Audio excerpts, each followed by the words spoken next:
नमस्कार, आप देख रहे हैं 4 PM। मैं हूं आपके साथ सिमरन।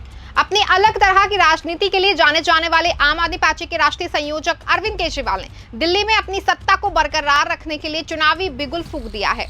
आम आदमी पार्टी विधानसभा चुनावों से लगभग 3 महीने पहले ही अपने 11 प्रत्याशियों का भी ऐलान कर चुकी है।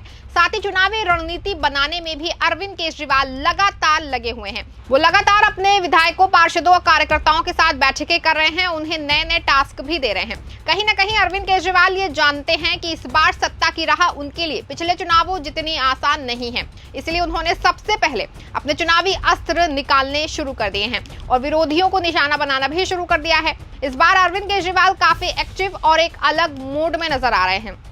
इस बार हालात भी पिछली बार से कई मायनों में अलग हैं। इस बार अरविंद केजरीवाल चुनावों में बतौर मुख्यमंत्री नहीं बल्कि बतौर आम आदमी पार्टी के राष्ट्रीय संयोजक के रूप में उतर रहे हैं। इस बार आम आदमी पार्टी के दामन पर कथित शराब घोटाले का भी दाग है। यही नहीं, अब तक आंदोलनकारी और खुद को स्वच्छ छवि वाला कहने वाले अरविंद केजरीवाल अब जेल भी जा चुके हैं। साथ ही उनके कई नेताओं के दामन पर शराब घोटाले का दाग है और वो जेल की हवा भी खा चुके हैं। यही कारण है कि अब की केजरीवाल ज्यादा एक्टिव दिख रहे हैं और पहले से ही अपने लिए माहौल बनाने का प्रयास कर रहे हैं। इस बार अरविंद केजरीवाल की रणनीति में एक नया बदलाव भी देखने को मिल रहा है। एक और जहां पूरा विपक्ष प्रधानमंत्री मोदी को लेकर के हमलावर रहता है और उन पर निशाना साधता रहता है, लेकिन अरविंद केजरीवाल बाकी विपक्ष से इतर अपनी एक अलग रणनीति के साथ आगे बढ़ रहे हैं। केजरीवाल पीएम मोदी पर कम निशाना साध रहे हैं या यूं कहें कि पीएम मोदी पर हमला बोलने से बच रहे हैं, जबकि पीएम मोदी की बजाय केजरीवाल देश के गृह मंत्री और भाजपा के कथित चाणक्य अमित शाह पर ज्यादा हमलावर दिख रहे हैं। चुनावी मोड में आने के बाद से केजरीवाल लगातार अमित शाह को निशाना बना रहे हैं और प्रदेश की सुरक्षा व्यवस्था को लेकर देश के गृह मंत्री को लपेटे में ले रहे हैं, क्योंकि दिल्ली की सुरक्षा की जिम्मेदारी भी गृह मंत्रालय के पास ही होती है। इसीलिए केजरीवाल लगातार अमित शाह पर हमलावर बने हुए हैं। दिल्ली की कानून व्यवस्था को लेकर के अरविंद केजरीवाल लगातार गृह मंत्रालय और गृह मंत्री अमित शाह पर निशाना साध रहे हैं और सवाल खड़े कर रहे हैं। चुनावी माहौल को देखते हुए अरविंद केजरीवाल बांग्लादेश का मुद्दा भी वैसे ही उठा रहे हैं, जैसे गुजरात विधानसभा चुनाव में रुपए की वैल्यू बढ़ाने के लिए नोटों पर लक्ष्मी गणेश की तस्वीर डाले जाने जैसे सुझाव दे रहे थे। केजरीवाल का कहना है कि बांग्लादेश में गिरफ्तार किए गए संत चिन्मय कृष्ण दास जी के साथ पूरा देश एकजुटता के साथ खड़ा है। मैं केंद्र सरकार से अपील करता हूं कि इस मामले में हस्तक्षेप करके चिन्मय दास जी को जल्द से जल्द मुक्त कराएं। हाल ही में दिल्ली के प्रशांत विहार इलाके में हुए धमाके को लेकर भी केजरीवाल ने गृह मंत्री अमित शाह को निशाने पर लिया। इससे लगभग 1 महीने पहले ही सीआरपीएफ स्कूल के पास भी एक धमाका हुआ था, जिसके बाद ये दूसरा धमाका है। केजरीवाल ने प्रशांत विहार की घटना को लेकर भी कानून व्यवस्था पर सवाल उठाते हुए अमित शाह को घेरा। केजरीवाल ने सोशल मीडिया पर लिखा कि कृपया नींद से जागिए और अपनी जिम्मेदारी निभाइए। प्रशांत विहार की घटना के बाद अरविंद केजरीवाल ने दिल्ली का क्राइम मैप दिखाते हुए फिर से केंद्रीय गृह मंत्री अमित शाह को टारगेट किया था। पिछले कुछ दिनों से केजरीवाल विधानसभा से लेकर सोशल मीडिया और सड़क तक अमित शाह को ही निशाना बना रहे हैं। केजरीवाल ने दिल्ली की कानून व्यवस्था को सबसे बड़ा मुद्दा बनाया है और इसको लेकर वो लगातार गृह मंत्री अमित शाह को ही निशाना बना रहे हैं, क्योंकि दिल्ली की कानून व्यवस्था गृह मंत्रालय के ही अधीन आती है।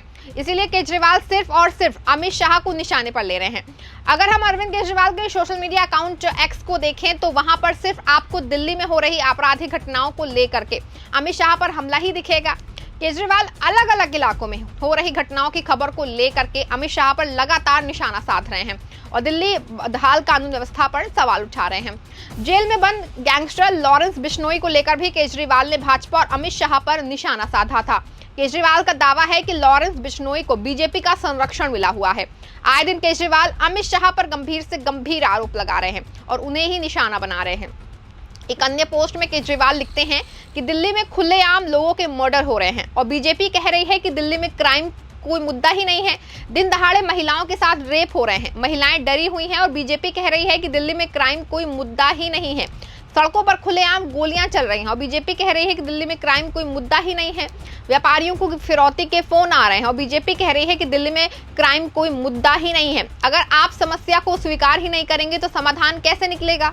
नारायण इलाके में हुए मर्डर का जिक्र करते हुए केजरीवाल ने दिल्ली की ध्वस्त हो चुकी कानून व्यवस्था को लेकर सवाल खड़ा किया है। गृह मंत्री अमित शाह को घेरते हुए केजरीवाल ने कहा कि अमित शाह जी, हम दिल्ली वाले आपसे क्या मांग रहे हैं? बस सुरक्षा ये भी नहीं आप दे पा रहे हैं। तरह से दिल्ली के लोग असुरक्षित हो गए हैं। गृह मंत्री और अमित शाह जी और बीजेपी पूरी तरह से उन्होंने पूरी दिल्ली को गुंडों के हवाले, गैंगस्टर्स के हवाले, बलात्कारियों के हवाले छोड़ दिया है।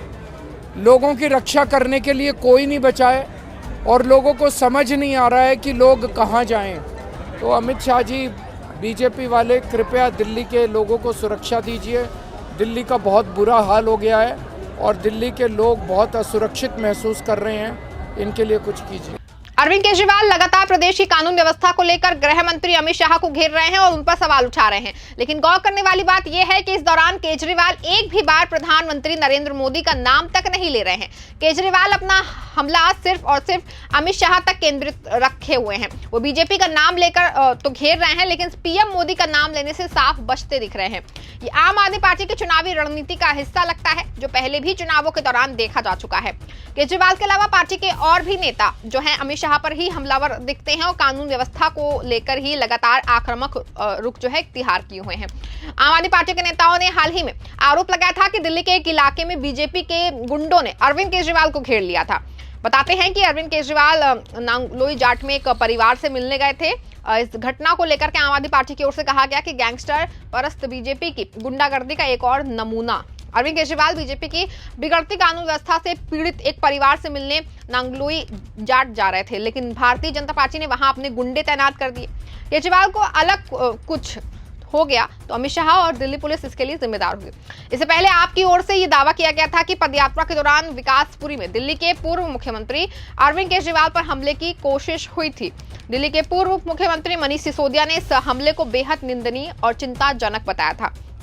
सिसोदिया का कहना था कि ये साफ है कि बीजेपी ने अपने लोगों से हमला कराया है। अगर अरविंद केजरीवाल को कुछ होता है तो उसकी पूरी जिम्मेदारी बीजेपी पर होगी। हम डरने वाले नहीं हैं। जिस तरह से आम आदमी पार्टी कानून व्यवस्था के मुद्दे को गंभीरता से उठा रही है और गृह मंत्री अमित शाह को लगातार घेर रही है, उससे ये तो साफ होता है कि कानून की और व्यवस्था अमित शाह आम आदमी पार्टी की चुनावी रणनीति का प्रमुख हथियार है। क्योंकि आपराधिक घटनाएं तो पहले भी होती रही हैं, लेकिन अब केजरीवाल जिस तरह से इन मुद्दों को उठा रहे हैं, अमित शाह को घेर रहे हैं, ऐसा लगता है कि ये आपकी रणनीति का हिस्सा है और चुनावों तक केजरीवाल इसी तरह कानून व्यवस्था और अमित शाह पर हमलावर बने रहेंगे। केजरीवाल ये जानते हैं कि अगर अमित शाह को कटघरे में खड़ा करना है तो कानून व्यवस्था सबसे सही तरीका है, क्योंकि दिल्ली पुलिस भी केंद्रीय गृह मंत्रालय को ही रिपोर्ट करती है। साथ ही अमित शाह का नाम लेकर उनको घेरने से केजरीवाल बीजेपी को भी निशाने पर ले लेते हैं और उन्हें बीजेपी को घेरने के लिए पीएम मोदी का जिक्र नहीं करना पड़ रहा है।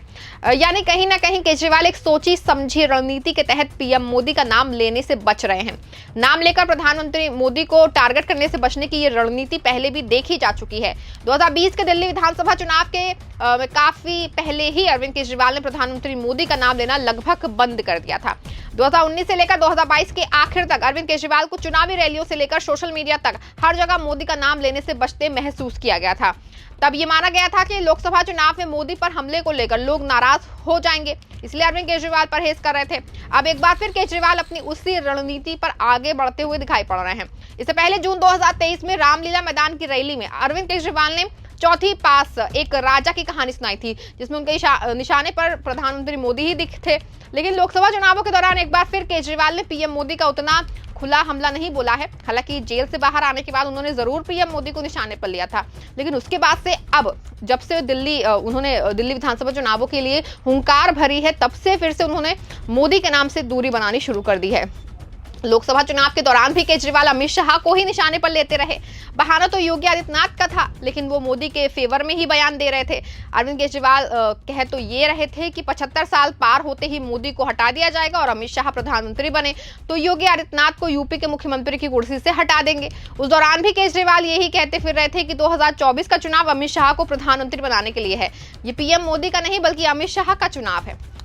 तो ये तो साफ है कि केजरीवाल जो है मोदी के नाम से परहेज कर रहे हैं। लेकिन सवाल ये है कि आखिर क्यों आम आदमी पार्टी ने पीएम मोदी की बजाय अमित शाह को टारगेट करने की रणनीति क्यों बनाई है और इसके पीछे का मकसद क्या है? संभव है कि ऐसा करने से केजरीवाल और आप मोदी विरोध से होने वाले नुकसान से बचना चाहते हैं, क्योंकि 2014 और 2019 की तरह इस बार भी लोकसभा में दिल्ली की जनता ने भाजपा को ही पसंद किया है, बनाए रखा है। प्रदेश की 7 की 7 लोकसभा सीटों पर बीजेपी ने ही भगवा लहराया। 2014 और 2019 में भी देखने को मिला था, लेकिन विधानसभा में जनता ने केजरीवाल की झाड़ू की झाड़ू ही घुमाई थी। ऐसे में क्या केजरीवाल को डर सता रहा है कि मोदी पर हमला बोलने से उल्टा उन्हें ही नुकसान हो सकता है, या फिर अरविंद केजरीवाल भाजपा में आंतरिक कलह को पैदा करने के लिए जानबूझकर पीएम मोदी का अमित शाह को तरजीह दे रहे हैं, ताकि बीजेपी में ये मैसेज जाए कि अमित शाह पीएम मोदी से भी बड़े हो गए हैं और आने वाले वक्त में वो ही मोदी का विकल्प और प्रधानमंत्री की कुर्सी के उत्तराधिकारी हो सकते हैं।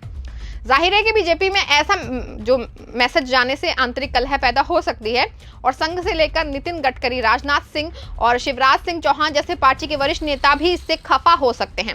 फिलहाल इतना तो साफ है कि अरविंद केजरीवाल और आम आदमी पार्टी एक सोची समझी रणनीति के तहत नरेंद्र मोदी के नाम से परहेज कर रही है और अमित शाह को निशाने पर ले रही है। अब इससे आम आदमी पार्टी को कितना लाभ होता है ये तो खैर आने वाले वक्त में पता चल जाएगा। इस खबर में फिलहाल बस इतना ही। आप देखते रहें 4 PM। धन्यवाद।